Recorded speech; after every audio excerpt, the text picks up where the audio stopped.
우리 오늘 예배에 우리 성령님께서 이곳에 임재해 있습니다. 우리 다 같이 한번 인사하겠습니다. 여호와 샬롬으로 함께 합시다. 다 같이 여호와 샬롬. 여호와 샬롬. 내가 God is good 그러면 여러분은 all the way. 내가 all the way 그러면 여러분은 God is good. God is good. All the way. All the way. God is good. 감사합니다. 우리 성경 말씀 보겠습니다. 에베소서 5장 3절에서 11절 말씀 우리 스크린을 보면서 함께 합독하겠습니다. 음행과 온갖 더러운 것과 탐욕은 너희 중에서도 그 이름조차도 부르지 말라. 이는 성도에게 마땅한 바니라. 누추함과 어리석은 말이나 희롱의 말이 마땅치 아니하니 오히려 감사하는 말을 하라. 너희도 정녕 이것을 알거니와 음행하는 자나 더러운 자나 탐하는 자 곧 우상 숭배자는 다 그리스도와 하나님의 나라에서 기업을 얻지 못하리니 누구든지 헛된 말로 너희를 속이지 못하게 하라. 이로 말미암아 하나님의 진노가 불순종의 아들들에게 임하나니 그러므로 그들과 함께하는 자가 되지 말라. 너희가 전에는 어두움이더니 이제는 주 안에서 빛이라. 빛의 자녀들처럼 행하라. 빛의 열매는 모든 착함과 의로움과 진실함에 있느니라. 주를 기쁘시게 할 것이 무엇인가 시험하여 보라. 너희는 열매 없는 어두움의 일에 참여하지 말고 도리어 책망하라. 아멘. 오늘 읽은 성경에는 그 빛과 어두움을 구별해서 말씀했습니다. 어두움에 속한 것이 무엇입니까? 음행, 온갖 더러운 것, 탐욕, 누추함, 또 어리석은 말을 하는 것, 희롱하는 것, 이런 것은 다 어두움에 속했다 그랬습니다. 반대로 어두움에 반대되는 빛에 속한 말씀을 강조하고 있습니다. 감사하는 말을 하라. 이제는 주 안에서 너희는 빛이다. 빛의 자녀들처럼 행하라.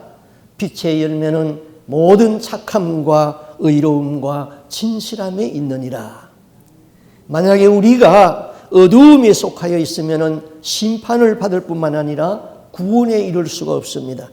반대로 우리가 빛에 속하여 있으면 빛의 아들이 되고 빛 대신 하나님 나라에 들어갈 수 있게 되는 것이죠.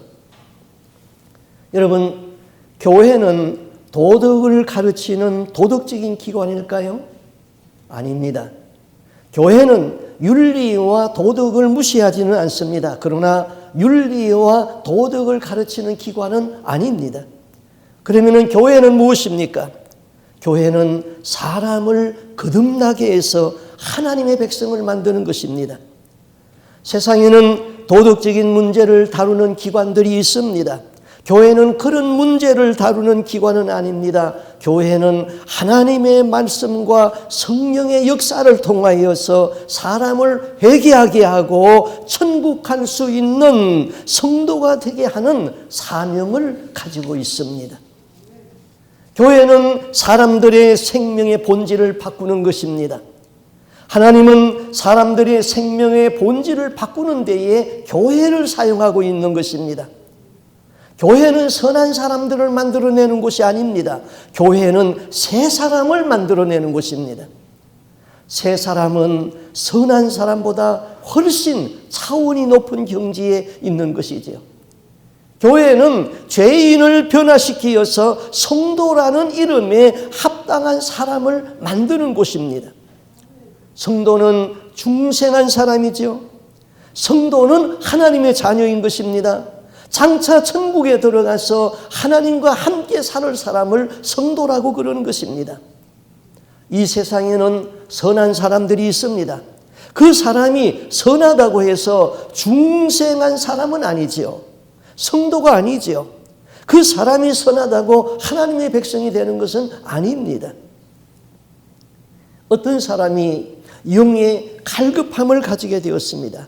그래서 교회를 찾아왔습니다. 이제 나이는 살 만큼 살았습니다. 내가 이렇게 살아서는 아니 되겠다. 내가 이렇게 살다가 구원받지 못하고 지옥에 떨어지면 아니 되겠다. 그래서 교회를 찾아왔습니다.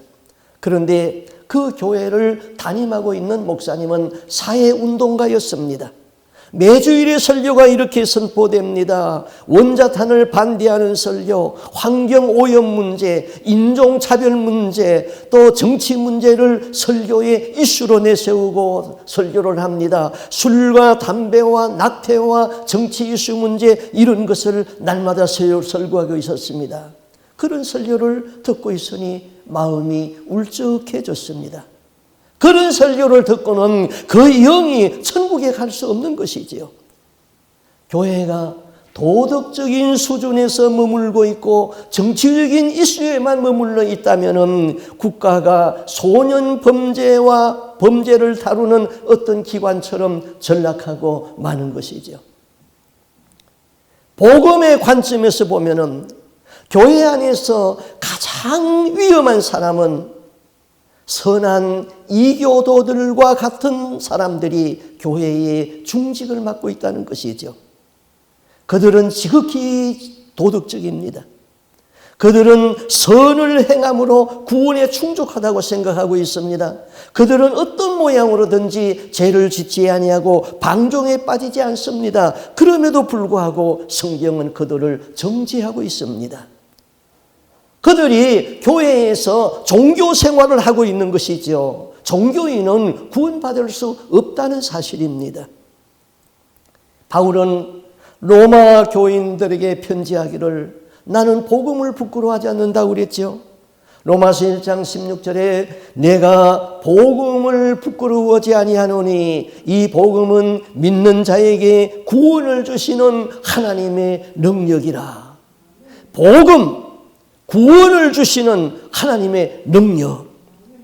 바울이 복음을 부끄러워하지 않는다는 말에는 복음에는 위대한 도덕 정신이 함양되어 있다 그런 것이 아닙니다.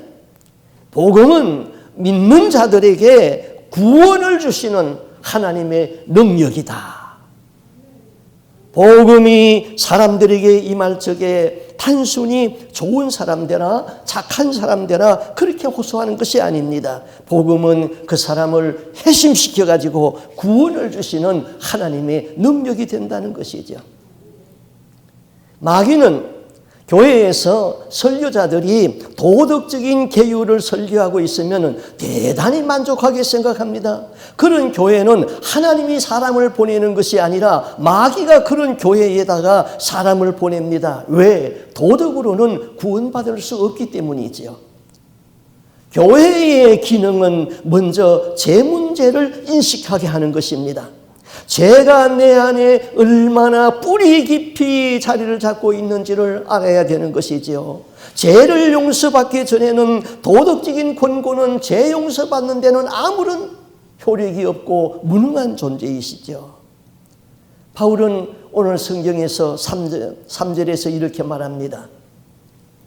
음행과 온갖 더러운 것과 탐욕은 너희 중에서 그 이름이라도 부르지 말라. 이는 성도의 마땅한 바라. 음행, 온갖 더러운 것, 탐욕, 이름도 부르지 말아라. 도덕적 수준에서 말하는 것이 아니에요. 이런 일을 버리지 못하면 구원받을 수 없다는 거예요. 음행 그 밑에는 더러움이 있고 더러움 그 밑에는 탐욕이 있습니다. 음행과 더러움과 탐욕이 한 패키지라는 것이지요. 이 시대의 대표가 되는 죄가 음행이고 더러움이고 탐욕인 것입니다. 음행도 사랑입니다. 그러나 그 밑에 깔린 것은 희생이 아니고 이기심인 것이지요. 자기 쾌락인 것입니다. 음행 그 안에는 거룩이 있는 것이 아니라 자기 정욕이 있는 것이지요. 남자와 여자가 만나서 결혼을 합니다. 부부가 서로 사랑하고 잠자리를 같이 하는 것은 거룩한 것입니다. 창세기 2장 24절 25절은 이렇게 말했습니다. 남자가 부모를 떠나서 그 아내와 연합하여 둘이 한 몸을 이룰지어다. 아담과 그 아내 두 사람이 벌거벗었으나 부끄러워 아니하니라. 하나님이 창조한 사랑의 정도가 여기가 클라이맥스입니다. 한 남자와 한 여자가 한 몸을 이루는 것, 두 사람이 벌거벗었으나 부끄러움이 없는 것, 이것은 가장 아름다운 사랑인 것입니다. 그런데 그 아름다움을 깨버리는 것이 있지요. 그것이 음행인 것입니다. 그 거룩한 사랑의 사랑과 비슷한 모조품 사랑, 사이비한 것이 있는데 그것이 음행인 것이죠. 음행도 사랑의 발로인 것입니다. 그런데 그 밑에 깔려 있는 것은 거룩함이 아니고 육체의 정욕인 것입니다. 사이비는 유사하지만은 정품이 아닙니다. 유사품에 주의해야 됩니다. 음행과 사랑이 비슷한데 음행은 유사품입니다. 음행은 사랑의 타락인 것이지요. 우리가 배고플 적에 음식을 먹는 것은 가장 기본적인 욕구인 것입니다. 그리고 배고픈 사람에게 음식을 대접하는 것, 먹을 것을 주는 것, 그것은 그들이 음식을 먹어서 허기진 배를 채우게 하는 것은 거룩한 사랑인 것입니다. 그런데 배고픔에 유사품이 있죠. 마시고 또 마시고 취하고 또 취하여. 어떤 유행가 가사 같지요?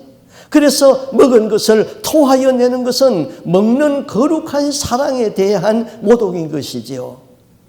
거룩함을 모독하는 것을 타락이라고 그럽니다. 우리의 입는 옷도 그렇습니다. 우리는 추위와 더위를 가리기 위하여서 옷을 입습니다.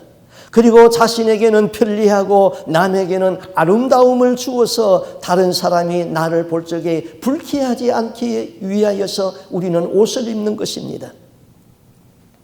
여러분, 지금도 필리핀의 마르코스 대통령의 부인 이멜다 여사를 기억하고 있습니까? 이멜다 씨는 외국에 나가서 수천만 원짜리 밍크 코트 옷을 샀습니다. 여자로서 입어보고 싶은 충동이 있었겠죠. 그런데 그가 다스리는 나라 필리핀은 열대지방이기 때문에 입을 기회가 없습니다. 밍크 코트를 입고 싶은데 어떻게 해야 됩니까? 어느 날 정부 고위 관리들을 다 초대하는 파티를 열었습니다. 그리고 건물 관리인에게 말하기를 오늘은 에어컨디션을 세게 돌리라고 그랬습니다. 그에 초대받은 사람들은 그 안에서 오돌오돌 떨고 있는데 드디어 밍크 코트를 입은 이멜다 여사가 등장했습니다.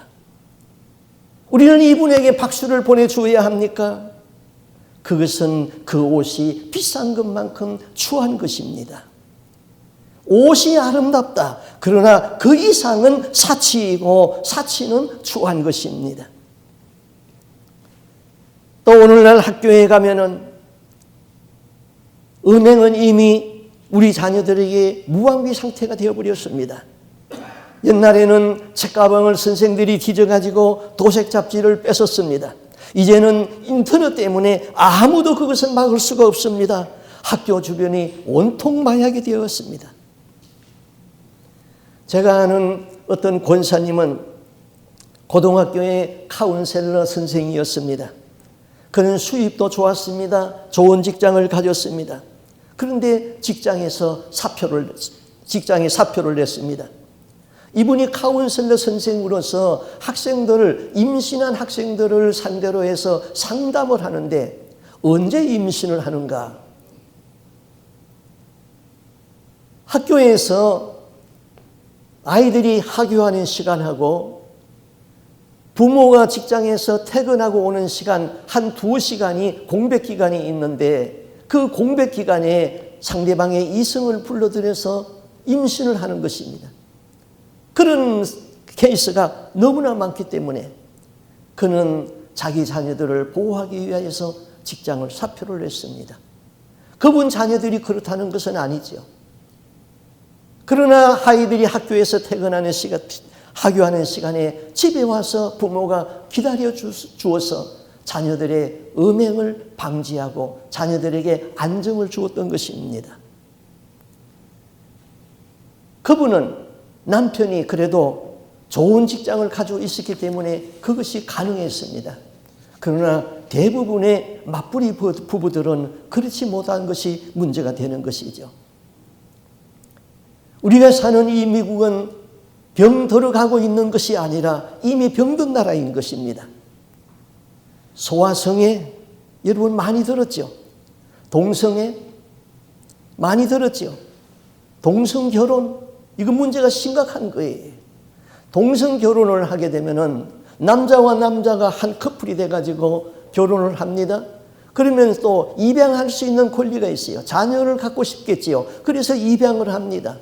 그러면 입양한 그 아이들이 자라가면서 자기 남자인 아빠, 남자에게 엄마라고 불러야 되는 것이죠. 남자에게 엄마라고 부를 적에 그 아이의 인성은 이미 파괴되어 버리고 마는 것이지요.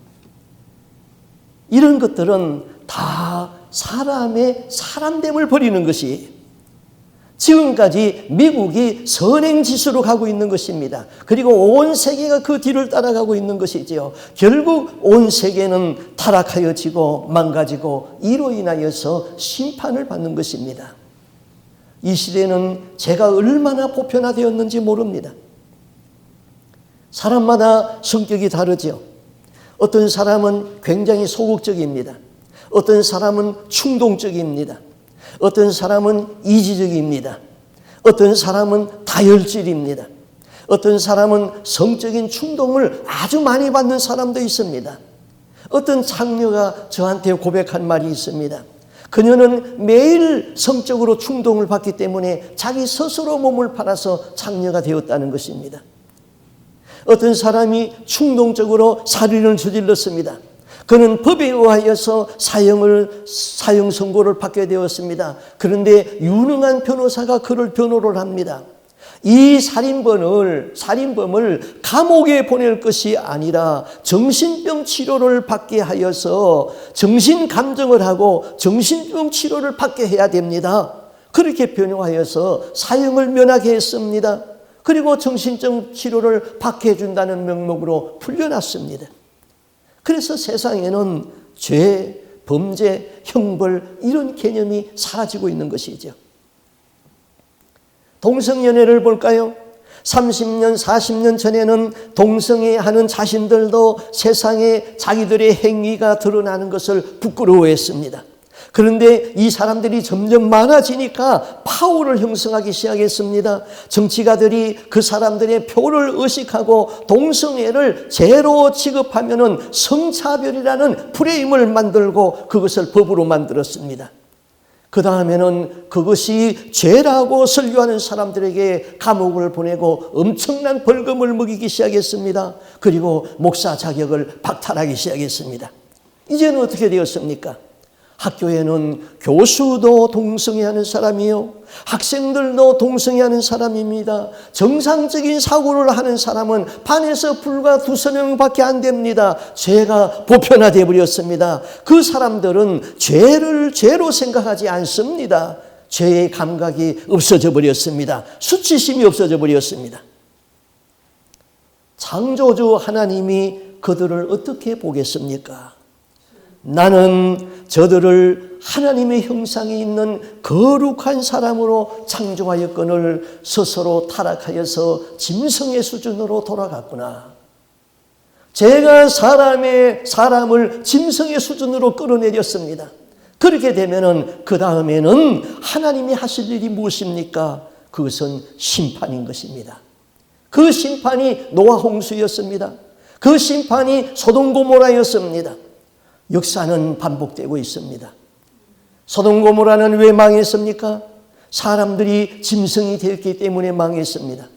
그러나 또 한 가지의 다른 이유는 소돔 고모라 성에 의인 10사람이 없어 망했다고 그랬습니다.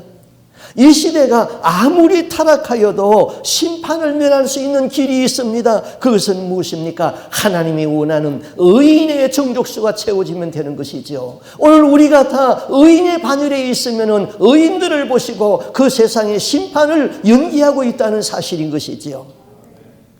세상에는 의인들이 있기 때문에 하나님이 심판을 연기하고 그들이 회개하고 돌아오기를 기다리고 있는 것입니다.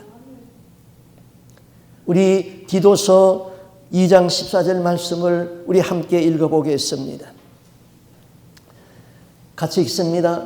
그가 우리를 대신하여 자신을 주심은 모든 불법에서 우리를 속량하시고 우리를 깨끗하게 하사 선한 일을 열심히 하는 자기 백성이 되게 하려 하심이니라.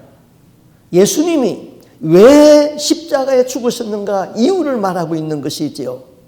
하나님의 백성은 더 이상 죄를 짓지 말고 선한 일에 열심을 낼 수 있는 하나님의 친백성으로 살리기 위하여서 그 끔찍한 십자가를 지셨다는 것입니다. 누추함과 오늘 성경에는 4절에서 그렇게 말했습니다. 누추함과 어리석은 말이나 희롱의 말이 마땅하지 아니하니 돌이켜 감사하는 말을 하라. 돌이켜 감사하는 말을 하라. 이 세상에는 혐오스러운 말이 있습니다. 불평하고 원망하고 신경질 내고 욕하고 이런 말보다 좋은 말들이 많이 있잖아요. 죽이는 말보다 살리는 말이 있습니다. 원망하는 말보다 감사하는 말이 있습니다. 저주하는 말보다 축복하는 말이 있습니다. 유행가도 있지만은 신령한 노래 찬양도 있습니다. 거룩한 하나님의 백성들은 이 모든 더러운 것을 버리라는 것이지요. 더러운 말이 있지요. 욕은 더러운 거예요. 성경은 욕은 모양이라도 버리라고 그랬어요. 성경은 무익한 말 한마디 하는 것까지도 심판날에 다 심판을 받는다고 그랬습니다. 그러면은 이런 것에서 떠나기를 원한다면은 어떻게 해야 됩니까? 너희 중에 그 이름이라도 부르지 말아라. 근처에도 가지 말라는 것이죠. 사도 바울이 이 말을 할 당시에는 신문이나 방송이나 TV 같은 시대가 그런 것들이 없던 시대였습니다. 지금은 TV에서 그냥 흘러나옵니다. 그렇지만은 그런 것에 상관하지 말고 눈을 돌려라. 가끔 그런 광고가 보이지요. 오직 남자들만 보세요. 그런 광고 나오면은 거기에는 무언가 잘못이 있는 것이 있죠. 관심을 갖지 말아라. 피하라. 6절 7절 말씀입니다. 누구든지 헛된 말로 너희를 속이지 못하게 하라. 이를 인하여 하나님의 진노가 불순종의 아들들에게 임하나니 그러므로 저희와 함께 참여하는 자가 되지 말라. 속이지 못하게 하라. 아무리 죄를 죄 아니라고 하여도 죄의 기만성에 속지 말아라. 세상은 하나님의 진노에 대한 진리를 알지 못하고 있습니다. 하나님의 진노는 거룩하신 하나님이 죄와 악을 향하여 가지는 반응인 것입니다. 하나님의 진노가 불순종의 아들들에게 임한다고 그랬습니다. 죄를 지은 사람들은 경찰을 무서워하지요. 그러나 경찰보다 더 무서운 것은 하나님의 진노인 것이지요. 하나님은 죄와는 어떤 것도 흥정하지를 않습니다. 그러면은 하나님의 진노는 언제 임합니까? 하나님의 진노가 불순종하는 사람들에게 임하였나니 임할 것이니라. 임할 것이니라. 이 말은 임한다는 현재 동사를 사용하고 있습니다. 그것은 현재 지금 진행되고 있다는 거예요. 하나님은 지금 그 사람이 들어갈 수 있는 관을 짜고 있다는 거예요. 디모데전서 5장 24절을 함께 읽어보겠습니다. 어떤 사람들의 죄는 밝히 드러나 먼저 심판에 나아가고 어떤 사람들의 죄는 그 뒤를 따르나니.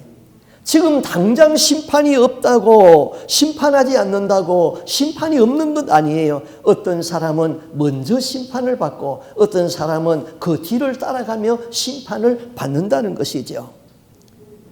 민수기 32장 23절도 우리 함께 읽어보겠습니다. 너희가 만일 그같이 아니하면 여호와께서 범죄함이니 너희 죄가 반드시 너희를 찾아낼 줄 알라. 너희 죄가 정녕 너희 죄를 찾아내고 말 것이다. 하나님의 진노는 지금도 나타나고 있습니다. 우리의 인생이 끝나는 날에도 나타날 것이고 온 세상이 심판받는 그날에도 나타날 것이고 천국의 심판대 앞에서도 나타날 것입니다. 하나님의 심판의 연자맷돌은 천천히 돌아간다고 그랬습니다. 그러나 그 연자맷돌은 너무나도 부드럽게 가루로 만들고 있다고 그랬습니다. 그러므로 우리는 어떻게 할까요? 저희와 함께 참여하는 자가 되지 말라. 그곳에서 피하라. 임박한 진노를 떠나라. 이미 죄에 빠진 자들은 사는 길은 회개밖에 없는 것이지요. 회개만이 사는 길입니다. 5절 말씀에 그랬습니다. 너희도 이것을 정령이 알거니와 음행하는 자나 더러운 자나 탐하는 자 곧 우상 숭배하는 숭배자는 다 그리스도와 하나님의 나라에서 기업을 얻지 못하리니. 이건 도덕적 문제가 아니에요. 나의 영에 대한 문제인 것입니다. 구원을 받을 수 있느냐, 구원에서 낙오되느냐 하는 문제인 거예요.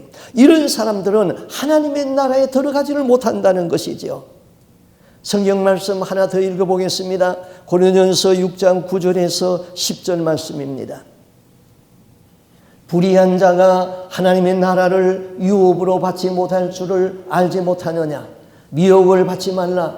음행하는 자나 우상 숭배하는 자나 간음하는 자나 탐색하는 자나 남색하는 자나 도적이나 탐욕을 부리는 자나 술 취하는 자나 모욕하는 자나 속여 빼앗는 자들은 하나님의 나라를 유업으로 받지 못하리니. 이런 일을 하는 사람은 천국에 들어갈 생각을 하지 말라는 것이지요. 8절 9절에서는 그랬습니다. 너희가 전에는 어두움이더니 이제는 주 안에서 빛이라. 빛의 자녀들처럼 행하라. 빛의 열매는 모든 착함과 의로움과 진실함에 있느니라. 바울은 다메섹으로 가는 길에서 부활하신 예수님을 만났습니다. 그때 예수님은 이렇게 말씀했습니다. 이스라엘과 이방인들에게서 내가 너를 구원하여서 저희에게 보내어 그들의 눈을 뜨게 하여 어두움에서 빛으로 사단의 권세에서 하나님께로 돌이키게 하고 죄사함과 나를 믿어서 거룩하게 된 무리 가운데서 기업을 얻게 하랴. 예수님이 바울에게 부탁하는 말씀은 어두움에 있는 자를 빛으로 돌리게 하는 일을 위하여서 내가 너를 택하였다는 것입니다. 어두움에서 빛으로 사단의 권세에서 하나님께로 돌아가게 하고, 사단의 권세 아래에 있는 사람들은 지금 어두움에 있는 사람들이지요. 그런데 8절에 보니까 너희가 전에는 어두움이었다. 전에는 너희들이 어두움의 권세 사단에게 속해 있었다는 것이지요. 이제는 주 안에서 빛의 자녀들처럼 살아라 그랬습니다. 우리를 빛의 자녀라고 그랬습니다. 또 빛의 자녀처럼 행하라고 했습니다. 빛의 열매는 모든 착함과 의로움과 진실함이 있다고 그랬습니다. 그리스도인의 삶은 그 속에 속임이 없어야 돼요.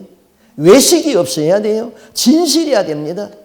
그 일이 내가 빛의 아들로 살아가는 거예요. 하나님의 백성들이 어두움에 동화되지 말고 어두움이 물러가도록 빛으로 살아라. 성도, 거룩한 성 무리도지요. 거룩한 무리라는 것이에요. 거룩한 사람이 되었다는 거예요. 거룩한 것은 하나님께서 거룩한 일에 쓰려고 거룩한 것을 예비하여 두지요. 레위기에 볼 것 같으면은 거룩한 하나님의 제단에서 쓰여지는 그릇들을 다 구별시켜서 거룩하게 했습니다. 그리고 거룩하게 관리를 했습니다.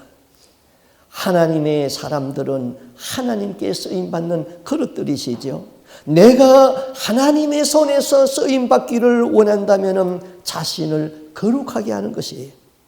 거룩하다 이 말은 구별되었다는 거예요. 속된 것에서 구별되고 이 세상에서 구별되었다는 거예요. 구별되었기 때문에 우리는 이 구별된 주일에 하나님의 교회에 나와서 예배를 드리고 있는 것이지요. 하나님의 손에서 거룩하게 쓰임받기를 원하는 사람들은 속된 것을 버려야 됩니다. 누구든지 거룩하지 아니하면 하나님의 나라에 들어갈 수 없느니라. 우리가 빛의 자녀로 살려면 날마다 선포해야 됩니다. 선포하면 큰 능력이 나타납니다. 말씀에 근거해서 이렇게 선포를 해보세요. 나는 거룩한 삶을 산다. 나는 예수님과 동행한다. 나는 주 안에서 빛이라. 선포하면 마귀가 듣습니다. 한 번 선포하면 마귀가 놀랍니다. 두 번 선포하면 마귀가 도망갈 생각을 합니다. 세 번 선포하면 마귀는 떠나버립니다. 지옥이여 덤빌테면 덤벼보라. 내게는 그리스도의 피 권세가 있다. 나는 예수의 피로 말미암아 거룩한 천국에 들어갈 수 있다. 기도할 때마다 선포하세요. 집을 떠날 때마다 선포하세요. 마귀가 듣습니다. 한 번 듣고 두 번 듣고 세 번 들으면 마귀는 떠나버리는 것이죠. 예수의 피를 믿고 우리가 선포하면 우리에게는 능력이 주어지는 것이죠. 반면에 마귀는 그 능력이 자꾸 축소되어지는 것입니다. 구약시대에 대제사장이 지성소에 들어갈 적에 하나님을 만나러 들어갑니다. 경외심을 가지고 두려움을 가지고 들어갑니다. 왜냐하면 하나님은 소멸하는 불이기 때문입니다. 그 불 앞에서는 모든 것이 오그라들어 버리고 모든 것이 죄가 되어 버립니다. 그러나 대제사장은 송아지의 피를 가지고 하나님을 만나러 갑니다. 예수의 피권세, 예수의 피권세로 말미암아 거룩한 천국에 들어가서 하나님을 만나는 것을 우리는 확신해야 되는 것이죠. 선포가 굉장히 중요한 거예요. 선포하면은 첫째는 내가 듣고 그 다음에 마귀도 듣고 그 다음 하나님도 듣습니다. 내가 들으면은 각성이 되고 결단이 되는 것이지요. 내 삶의 변화가 나타나기 시작합니다. 마귀가 들으면 마귀가 도망갑니다. 하나님이 들으면 하나님이 기뻐하는 것이지요. 새 힘과 능력을 주시는 거예요.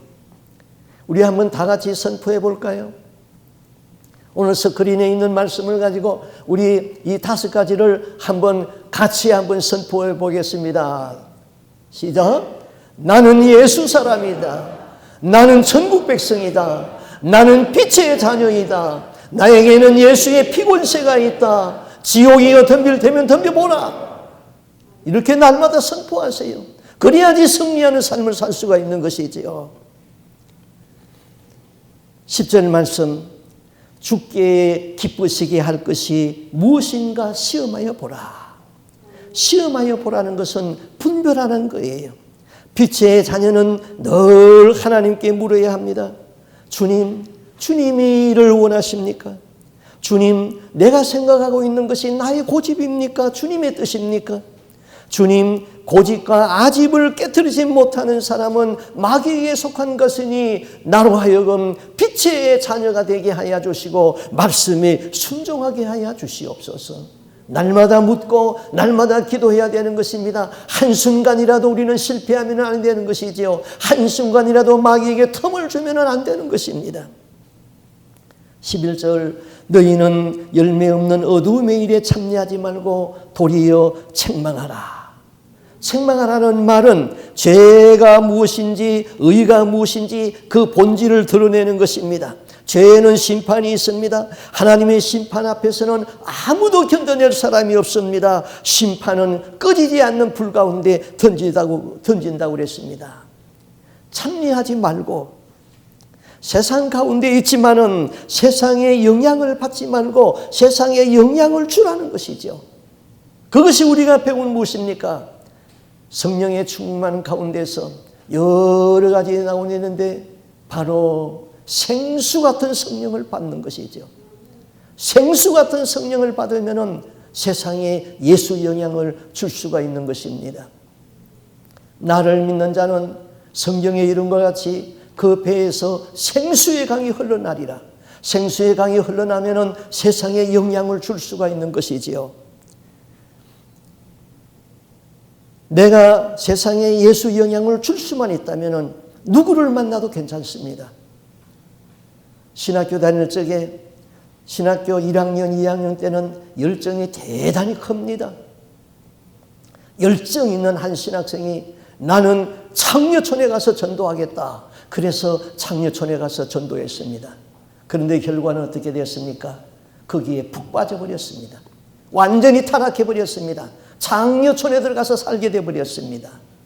열정은 좋았는데 생수 같은 성령이 없었기 때문에 세상으로부터 영향을 받은 것이지요. 내가 영향을 준 것이 아니었습니다. 만약에 내가 세상에 영향을 줄 수만 있다면 누구를 만나도 상관없습니다. 예수님은 그래서 창녀도 만났습니다. 예수님은 세리도 만났습니다. 누구에게나 그들에게 영향을 줄 수 있기 때문에 만났던 것이죠. 너희는 열매 없는 어두움의 일에 참여하지 말고, 열매 없는 어두움의 일이라고 했습니다. 어두움에는 선한 열매가 없습니다. 그러나 빛에는 선한 열매가 있습니다. 예수님은 열매로 그들을 안다고 그랬습니다. 빛의 열매는 선한 일입니다. 우리는 열매 맺는 삶을 살아야 됩니다. 내가 살아온 삶을 점검해 보셨어요? 내 열매가 무엇인가? 빛이었는가? 어둠이었는가? 아무런 열매가 없다면 빛의 사람이 아닌 것이죠. 빛의 열매는 선한 일입니다. 우리는 열매를 맺어야 되죠. 한국에 최초의 간호선교사로 온 미국의 한 여자분이 있었습니다. 엘리자베스 셰핑이라는 여자분이었습니다.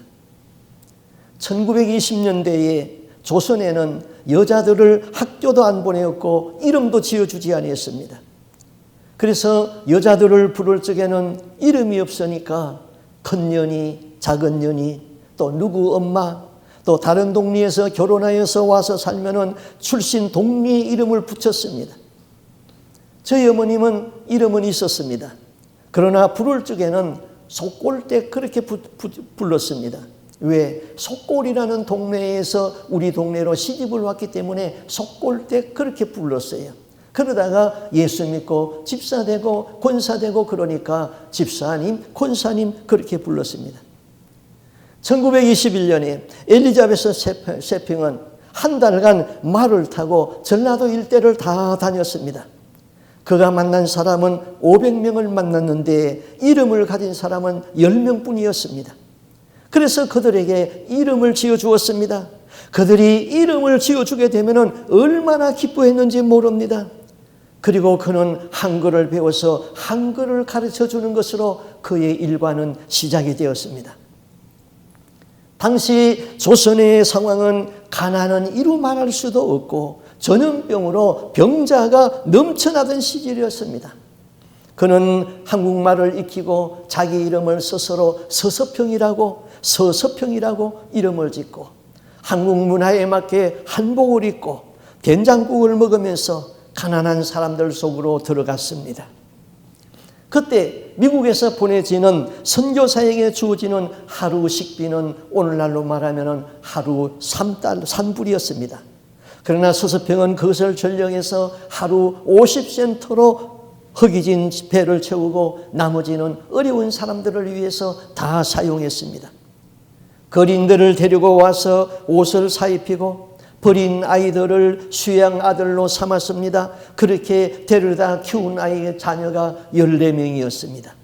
아이를 낳지 못해 가지고 집안에서 쫓겨나는 여인들을 거두어들였습니다. 그런 여인들을 38명을 같이 데리고 살았습니다.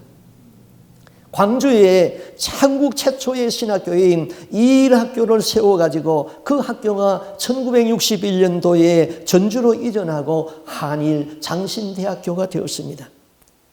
그녀는 조선에서 헌신하다가 안식년 휴가를 받아가지고 잠시 미국에 돌아와서 어머니를 만났습니다. 그 어머니는 고된 생활에 찌든 그 딸을 보는 순간 외면해버렸습니다. 그리고 이렇게 말했습니다. 몰골이 부끄러우니 돌아가라 그랬습니다. 어머니는 딸을 만나주지 아니했습니다. 그녀는 조선에서 22년간 선교 생활을 하면서 어려운 사람들에게 전부 나누어주고 베풀어 주었습니다. 마지막에는 영양실조로 세상을 떠나게 됩니다. 그녀가 죽을 적에 남아있는 것은 옥수수 가루 2호, 그리고 현금 7센트, 담요 하나도 반쪽으로 나눠진 반쪽짜리 담요 하나였습니다. 그적대기를 듣고 자는 거지에게 자기의 담요 반쪽을 잘라주고 자기는 반쪽을 듣고 잤던 것입니다. 그렇게 살다가 결국 이 세상에서, 조선 땅에서 그의 생을 마감했습니다. 그의 장례 행렬을 따르던 1000명이나 더 되는 많은 사람들이 그 뒤를 따라가면서 어머니 어머니 하고 울면서 상여 행렬을 따라갔습니다. 그녀는 지금 광주 광림시 양림동 뒷산에 묻혀 있습니다. 그녀가 죽을 적에 침대 머리맡에 이런 글이 적혀 있었습니다. 성공이 아니라 성기입니다. Not success but serve. Not success but serve. 그녀는 빛으로 살았습니다.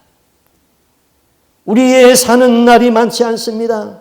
이제는 성공이 아니라 성김으로 살아야 됩니다.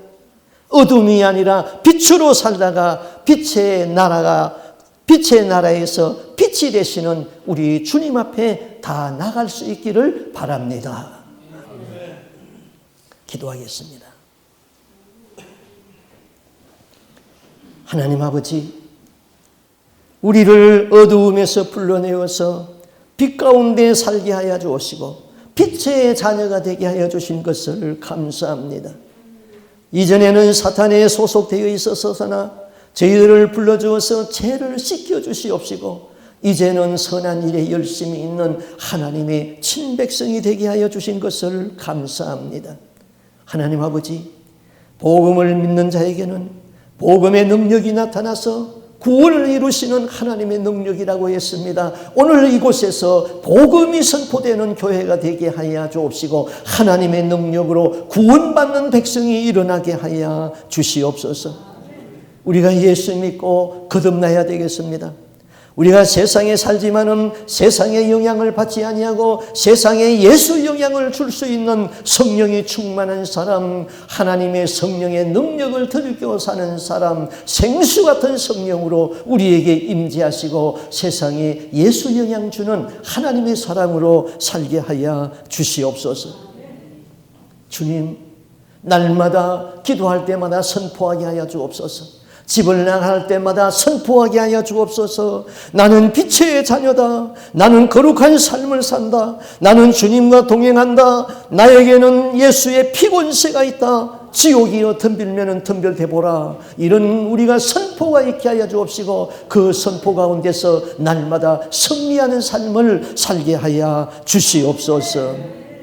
날마다 빛 가운데 살다가 빛 대신 주님의 나라 그 천국에 들어가서 영원히 살기를 간절히 소원하옵고 존귀하신 주 예수 그리스도의 이름으로 기도하옵나이다.